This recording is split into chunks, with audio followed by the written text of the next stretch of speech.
Bonjour à tous et bienvenue dans cette nouvelle vidéo. On se retrouve toujours à la Babybel et aujourd'hui je prends le départ du 115 km sur route et je ne suis pas tout seul. Salut les amis. Aujourd'hui mon objectif ça va être d'accompagner Noémie sur ce parcours et de faire son grégario. Mon objectif ça va être de la protéger dans le peloton, de prendre des relais pour elle, d'être là pour aller chercher les bidons et toute la nutrition possible pour qu'elle aille faire son meilleur classement possible. Objectif top 10 dans ma catégorie, donc on se retrouve ce soir sur le podium. Et ma petite punition c'est qu'à l'arrivée je dois manger autant de Babybel que mon classement final. Donc j'ai intérêt de faire un bon résultat si je veux pas vomir sur la ligne. Objectif podium les gars. 3, 2, 1, 0. Ça va être trop dur la pierre. Mais il va nous faire. Qu'est-ce qu'on fait? Je préfère aller au bout des 114 comme ça.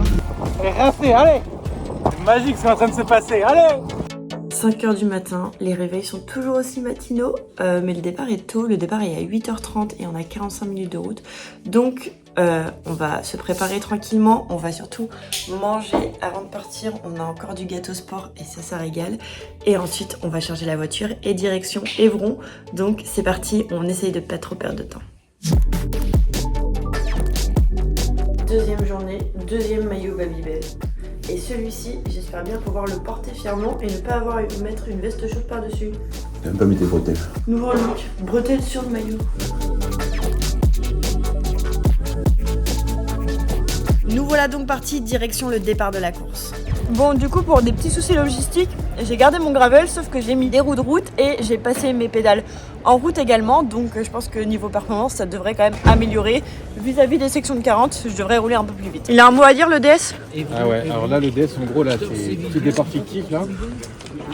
Le but, c'est que tu t'accroches dans ma roue au moins jusqu'au kilomètre 32. Là, kilomètre 32, tu serres les dents. Voilà, on serre les dents, on serre tout, les fesses, tout, tu serres tout.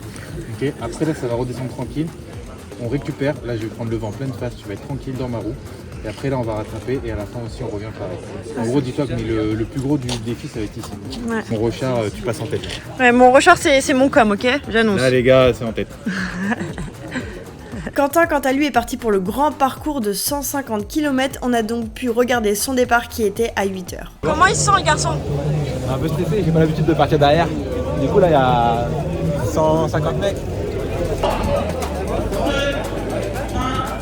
C'est parti. Puis à notre tour de se placer sur la ligne de départ pour être sur la première ligne. Allez, on reste devant. Hein. Chaud. Mission réussie, nous voilà donc bien sur la première ligne, tout comme pour la course gravel qui avait lieu la veille. Et d'ailleurs, je vous ai sorti la vidéo YouTube de ce périple il y a une semaine, donc je vous mets le lien en description si ça vous intéresse. Concernant aujourd'hui, on est donc bien sur 113 km sur route, donc ça va être vraiment très bouillant. 3, 2, 1, 0.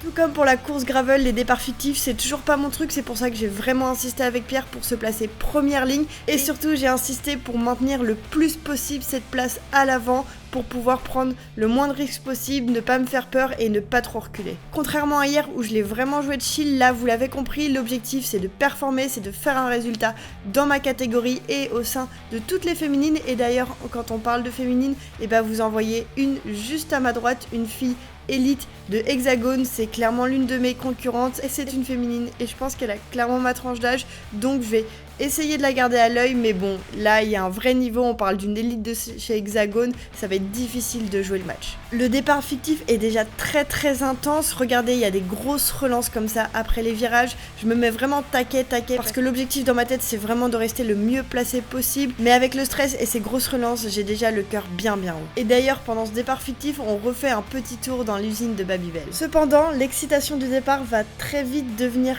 compliquée à gérer puisque je vais remarquer un petit problème technique sur mon vélo qui va fortement m'inquiéter.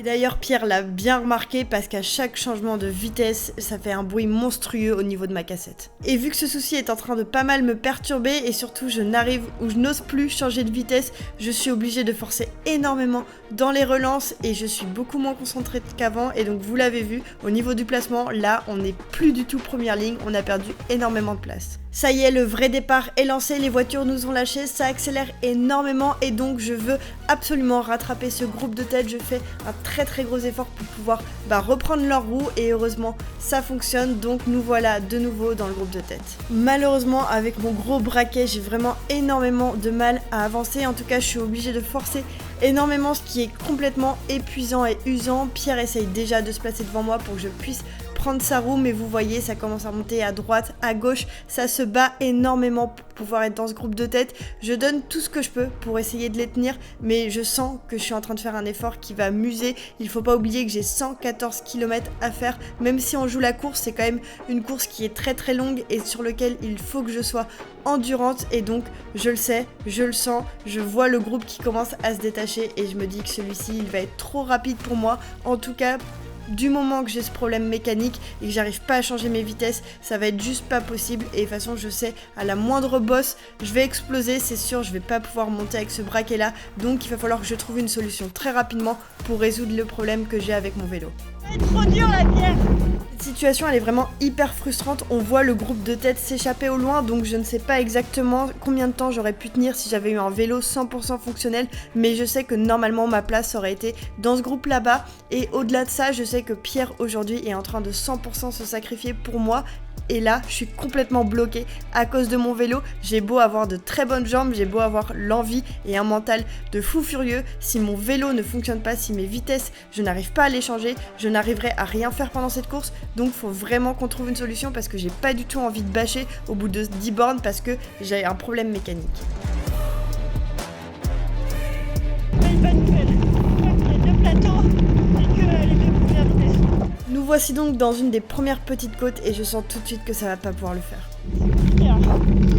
C'est un peu de réglage derrière à faire. Actuellement en train de forcer comme un bœuf pour essayer de grimper, il faut qu'on trouve une solution parce que là je suis en train de m'épuiser. Qu'est-ce qu'on fait? Je pourrais pas aller au bout des 114 comme ça. Tu peux t'arrêter maintenant? Ouais.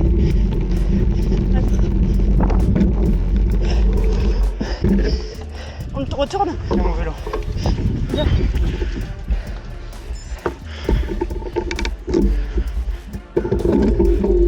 Ça passe vite. Elle passe très bien. Vas-y, tu restes au milieu. Allez. Donc là, frustration de malade puisqu'on s'arrête, Pierre teste mes vitesses et là, elle marche. Je ne comprends absolument pas ce qui se passe. Je me sens hyper mal de dire à Pierre que depuis X kilomètres ça ne marche pas. Pierre s'arrête, il teste, ça fonctionne. Je repars, je teste 2-3 vitesses, ça marche normalement. Franchement, je ne comprends absolument pas ce qui se passe. Et quelques mètres plus loin, je refais encore un petit passage de vitesse et là, ça repart en cacahuète. Vraiment, j'ai l'impression de ne pas savoir faire du vélo. Je ne comprends absolument pas pourquoi ma chaîne déraille à chaque fois que moi, je change une vitesse.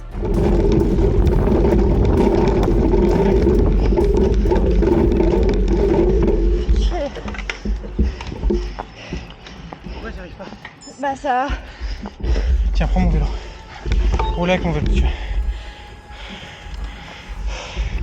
Tu penses que tu vas y arriver ou pas? Ah, j'ai trop.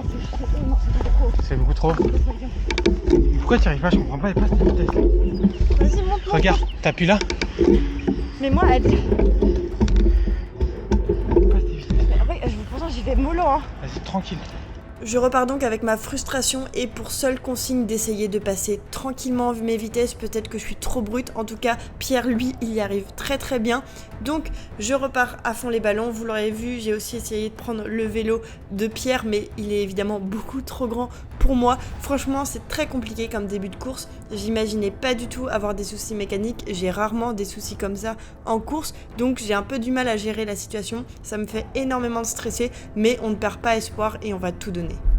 Super du Pierre, je vais essayer de revenir sur lui dans la descente.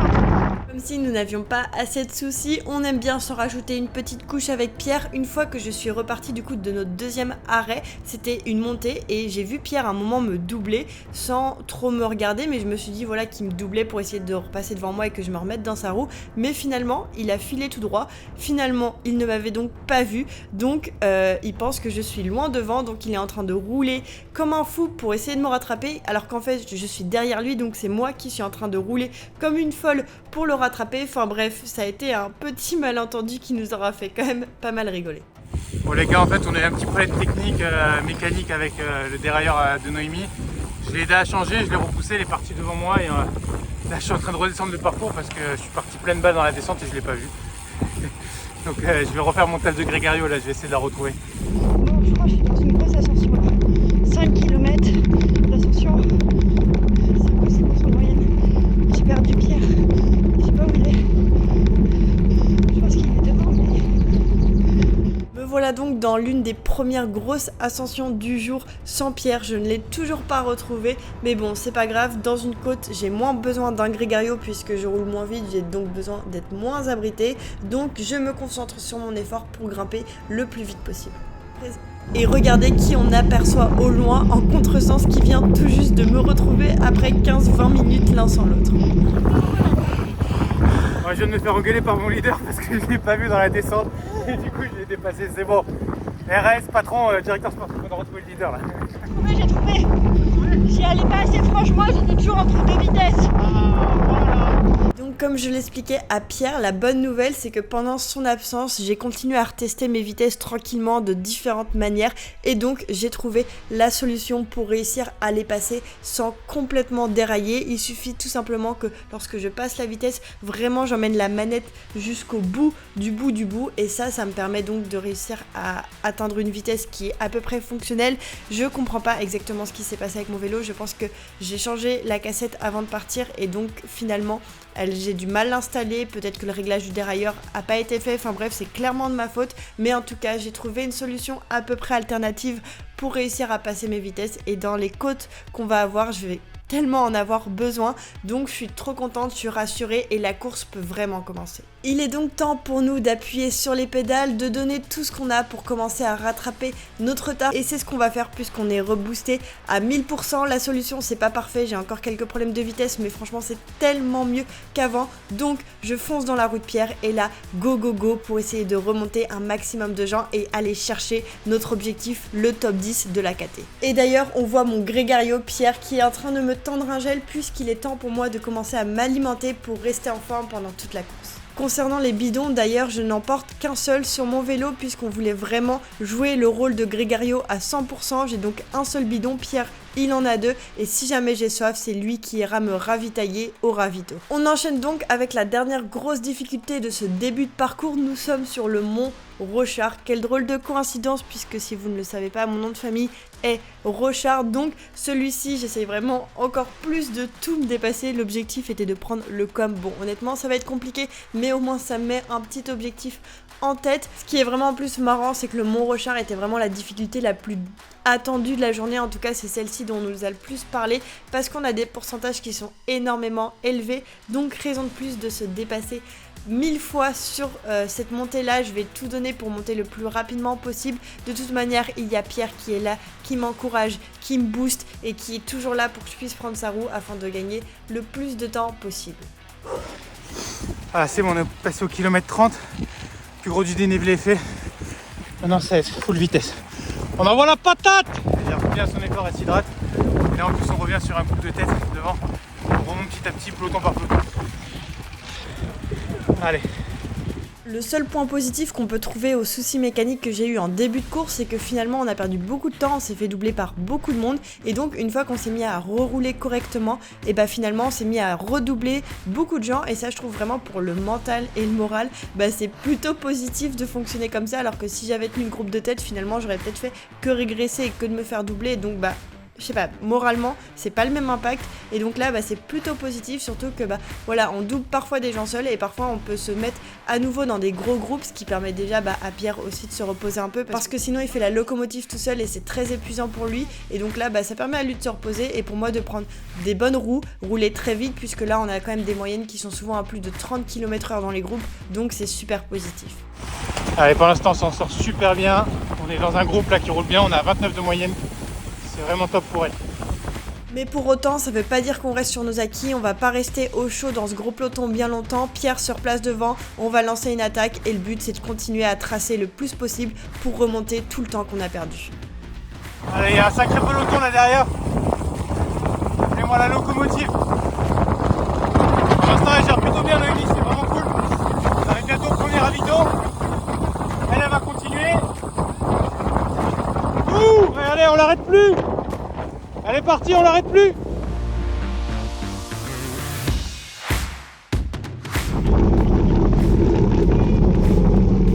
Pour moi, il ne faut pas Thomas, s'il te plaît.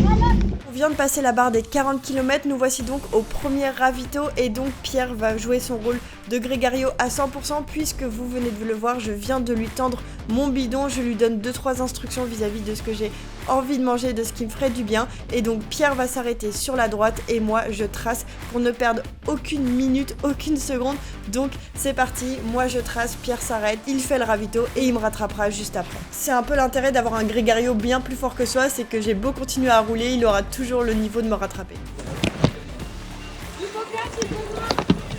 Voilà les amis, on est au ravito, Noémie elle a continué sa course. Merci beaucoup, je vais bien reprendre une vidéo aussi. Noémie elle a continué sa course, le but c'est qu'en fait je la rattrape pour qu'elle s'économise et elle perd pas de temps au ravito. J'ai récupéré les bidons et les provisions au ravito. Et là je bombarde auprès de Noémie. C'est dans la montée pour qu'elle s'alimente, qu'elle s'hydrate. Et après on va avoir une longue partie de plat. Mon taf c'est de la couvrir. Let's go! Et quelques minutes plus tard, Pierre est déjà là et il m'a déjà rattrapé. C'était bien le ravito? Putain, t'as pris un petit CB ou quoi? C'est pas le dernier ménage. Oh putain, tu régales. Oh, tu régales. Et on va la jouer 100% stratégique puisqu'il ne va pas me ravitailler tout de suite. Là, nous sommes actuellement dans une côte, donc je vais attendre d'être en haut de la côte pour pouvoir m'alimenter et récupérer mon bidon. Là, on peut observer mon Grégario de luxe dans toute sa splendeur puisque avant de me tendre la banane en haut de la côte, il va me l'ouvrir et ça, c'est vraiment trop bien puisque vu que je suis pas encore 100% habile sur mon vélo, j'ai juste à l'attraper, manger et c'est tout. C'est hyper simple, c'est trop pratique, je peux continuer à pédaler et on perd 0 minute. Attention à la boue. Un des autres rôles de Pierre, ça va être aussi de m'indiquer voilà, tous les petits obstacles sur la route pour que j'évite au maximum les chutes. En tout cas, entre le premier ravito qu'on vient de passer et le 80e kilomètre qui correspond au deuxième ravito, tout s'est passé sans encombre, que ce soit dans les montées et les descentes. Moi, je suis toujours à donner mon maximum. Pierre, il fait un taf de Grégario de malade. Il essaye toujours de faire en sorte que je sois dans ma roue ou alors dans la roue d'un groupe. On remonte énormément de gens. On n'oublie pas de surveiller les filles qu'on double pour pouvoir se motiver davantage. On n'oublie pas de bien manger et bien boire. Et comme ça, on file vers le deuxième ravito au 80e kilomètre. Allez, on s'en sort super bien, kilomètre 76, on a 28 moyenne, plus de 28 moyenne. Il nous reste encore pratiquement 40 bornes à faire. Tu as mis un petit signe, comment ça va? Ah, ça va bien. Mal aux pattes. Allez, on va finir au mental. Deuxième ravito, donc on garde la même stratégie. Pierre va s'arrêter pendant que moi je continue et comme vous allez le voir, les ravitaux, bon ça commence à devenir un peu compliqué, il y a du monde partout sur la route, les gens s'arrêtent un peu n'importe où, mais bon c'est normal, il faut toujours faire attention quand on arrive sur un ravito, pensez à bien ralentir. Moi, une fois le ravito passé, je continue comme une fusée. La consigne de Pierre c'était que je puisse prendre des roues directement pour pas que je me retrouve à trop me fatiguer à faire un effort toute seule. J'ai quand même 80 km dans les jambes, ce qui est quand même une longue distance, donc l'objectif de Pierre lui c'est de re-remplir les bidons, reprendre des choses à manger pour pouvoir finir sur la plus belle lancée possible. Et une fois que Pierre est de retour, il est temps pour moi de manger, donc il me tend une petite pomme-pote puisque oui, les ravitaux étaient très bien fournis en Babybel. Bon, évidemment, je n'en aurais pas vu la couleur, que ce soit sur la course gravel ou la course route, mais des images que j'ai vues, c'était vraiment des ravitaux très appétissants. Donc Pierre me tend cette petite compote et les pommes-potes en course, qu'est-ce que ça régale. Donc je mange parce qu'il reste encore quand même 30 km à parcourir. Il va falloir vraiment qu'on se dépasse si on veut atteindre le meilleur classement possible.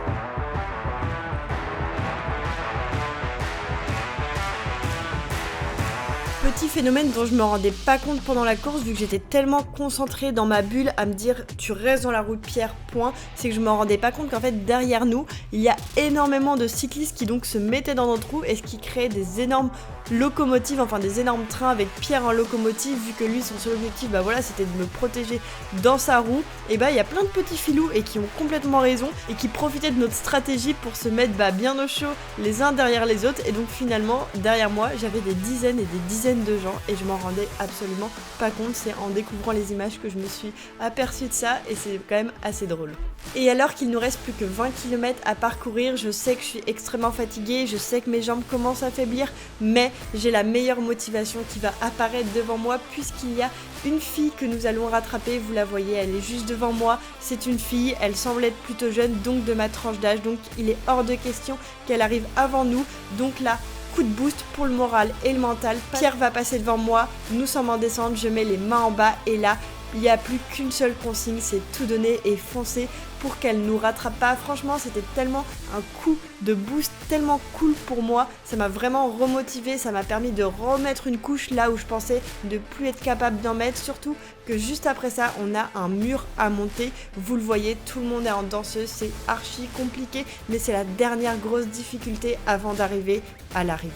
Allez, rincez, allez. Ça va le faire. Allez, 5 bornes, on va le faire. C'est magique ce qui est en train de se passer, allez! Ça y est, nous commençons à être dans le centre-ville d'Evron, l'arrivée est tout proche, on voit les flèches jaunes qui nous indiquent l'arrivée, les signaleurs nous bloquent la route, donc il n'y a plus qu'à foncer et j'ai hâte d'arriver, j'ai hâte de franchir la ligne parce que j'en peux absolument plus. Mais le point positif, c'est que la fille qu'on a doublée tout à l'heure ne nous a pas rattrapé, donc on commence à être soulagé, on commence à kiffer et il est temps de profiter de ces derniers instants sur la cyclosportive Babybel, 115 km. On y est, les derniers mètres de la Babybel sont juste devant nous.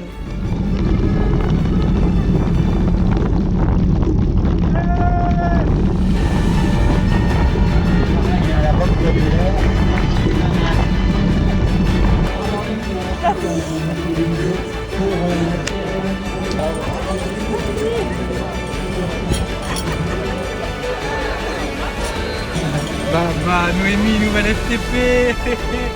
Elle sera recrutée par une équipe Conti là, c'est sûr.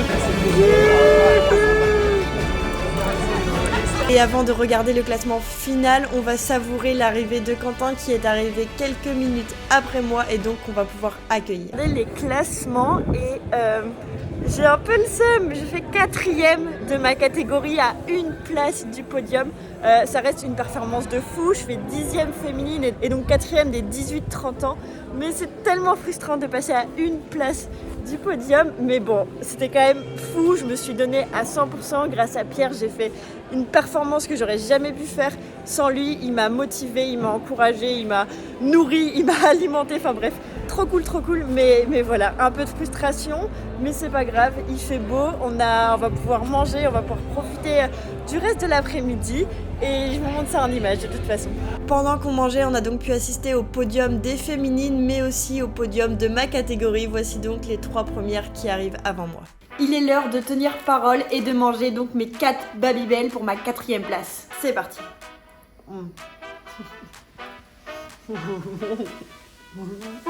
Je vais pas me faire en même temps.